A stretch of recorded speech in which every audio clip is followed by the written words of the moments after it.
નમસ્કાર ખેડૂત મિત્રો, હું Dineshbhai Jadav, Kamdhenu agro marketing yard Botad. અત્યારે જે મારી પાછળ તમે જે કપા જુઓ છો ને, એ આપણે બોટાદની બાજુમાં ભાંભણ ગામનો છે અને બોટાદના ખેડૂત વિરમભાઈ છે.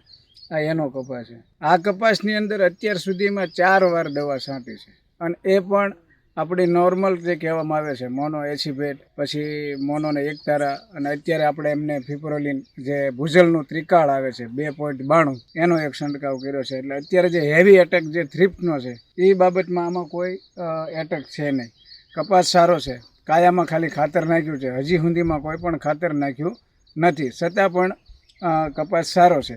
આપણે પ્રાર્થના કરીએ કે ભાઈ આ ખેડૂતને ઓછા ખર્ચે વધારે ઉત્પાદન મળી રહે એવા હેતુ સાથે આ કપાસને આપણે જોઈએ એમ ટ્રીટમેન્ટ કરાવી અને સારું ઉત્પાદન મેળવે એવી. અને આની અંદર ખાસી કે થ્રિપ્સના એટેક પહેલાં ભૂજલનું ત્રિકાળ 2.92 ફિપ્રોલિન આ ખેડૂતે છાંટ્યું હતું. એના લીધે અત્યારે કપાસની અંદર થ્રિપ્સ કે કુકડ કે રાતડ આવો કોઈ પ્રશ્ન છે નહીં.